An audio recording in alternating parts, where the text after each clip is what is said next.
This was 30 times the spending rate during World War I. In fact, the American taxpayer picked up 55% of the total Allied cost of the war.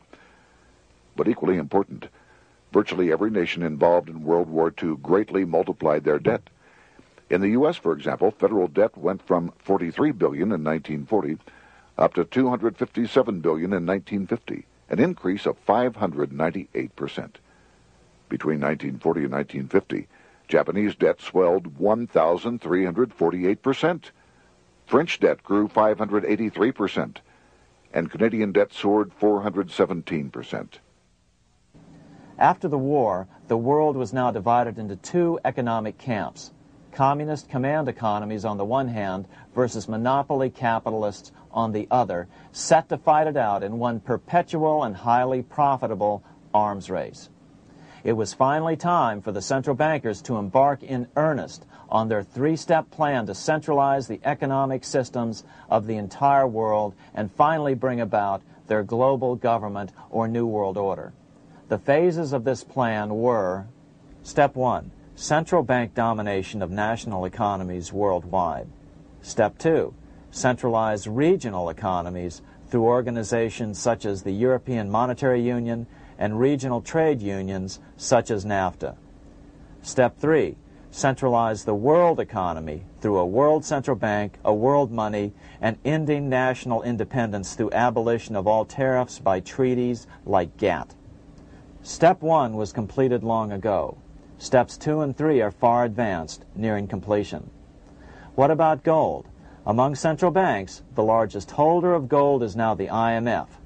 It and central banks now control 2/3 of the world's gold supply, giving them the ability to manipulate the gold market.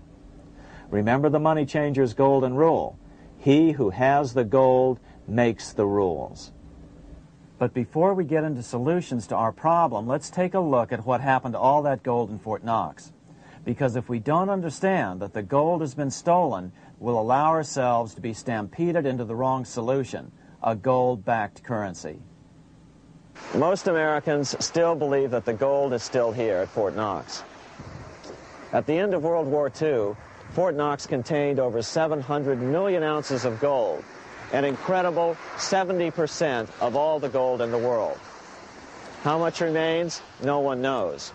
Despite the fact that federal law requires an annual physical audit of Fort Knox gold, the Treasury has consistently refused to conduct one.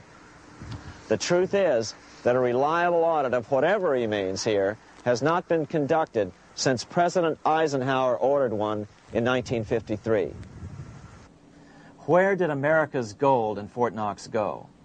Over the years, it was sold off to European money changers at the $35 per ounce price. Remember, this was during a time when it was illegal for Americans to buy any of their own gold from Fort Knox. In fact, there was a very infamous case where the Firestone family set up a string of dummy corporations to purchase Fort Knox gold and keep it in Switzerland, never hitting U.S. shores. They were eventually caught, however, and successfully prosecuted. Finally, by 1971, all the pure gold had been secretly removed from Fort Knox, drained back to London. Once the gold was gone from Fort Knox, President Nixon closed the gold window by repealing Roosevelt's Gold Reserve Act of 1934, finally making it legal once again for Americans to buy gold. Naturally, gold prices immediately began to soar. 9 years later, gold sold for $880 per ounce, 25 times what the gold in Fort Knox was sold for. One would think that eventually someone in the government would get wind of what was happening and blow the whistle. The largest fortune in the history of the world stolen. Shades of the old James Bond film, Goldfinger. Well, as a matter of fact, Ian Fleming, the author of the James Bond series, was head of the British counterintelligence service, MI5. Some believe in the intelligence community that he wrote much of his fiction as a warning, as many authors of fiction do.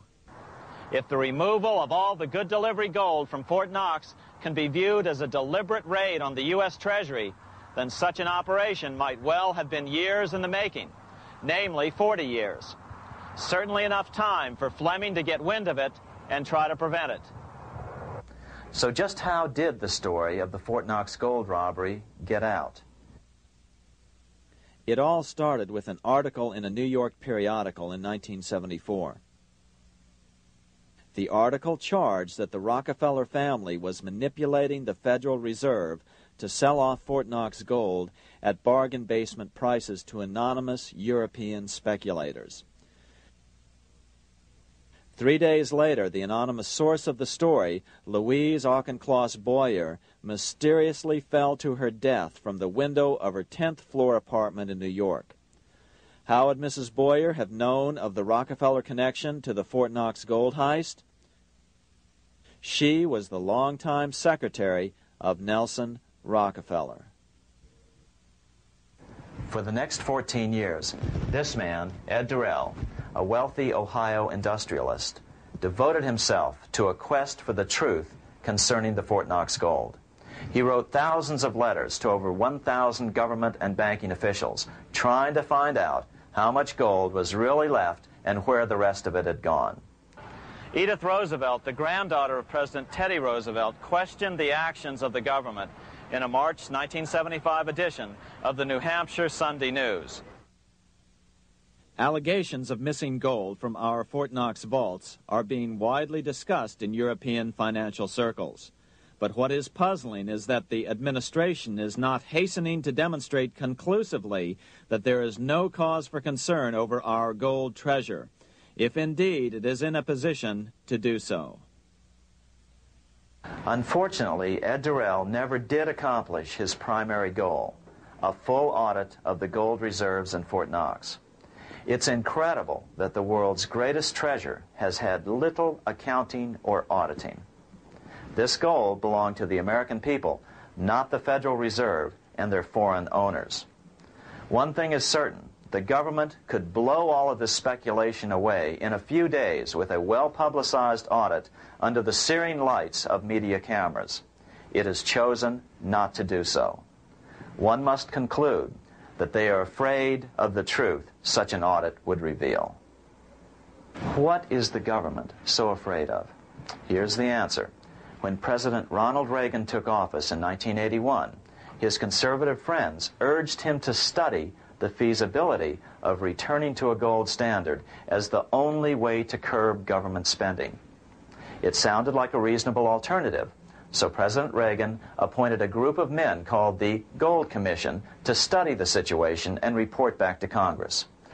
What Reagan's Gold Commission reported back to Congress in 1982 was the following shocking revelation concerning gold. The U.S. Treasury owned no gold at all. All the gold that was left in Fort Knox was now owned by the Federal Reserve, a group of private bankers, as collateral against the national debt. The truth of the matter is that never before has so much money been stolen from the hands of the general public and put into the hands of a small group of private investors, the money changers.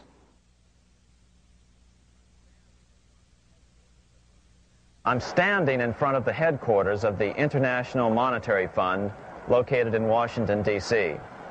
Across the street, right over there, is the headquarters of the World Bank. What are these organizations and who controls them? And most importantly, are they about to create a huge worldwide depression? Let us step back in time for a moment to the aftermath of World War I. People were tired of war, so under the guise of peacemaking, the international bankers devised a plan to consolidate power even further. Claiming only an international government would stem the tide of world wars, the money changers pushed forward a proposal for world government which stood on three legs.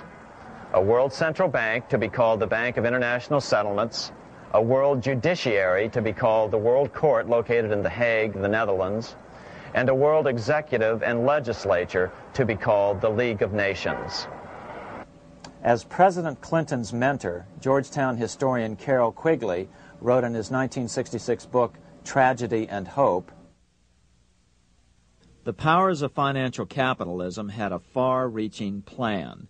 nothing less than to create a world system of financial control in private hands, able to dominate the political system of each country and the economy of the world as a whole. This system was to be controlled in a feudalistic fashion by the central banks of the world, acting in concert by secret agreements arrived at in frequent meetings and conferences. The apex of the system was to be the Bank for International Settlements in Bâle, Switzerland, a private bank owned and controlled by the world's central banks, which were themselves private corporations. Each central bank sought to dominate its government by its ability to control treasury loans, to manipulate foreign exchanges, to influence the level of economic activity in the country, and to influence cooperative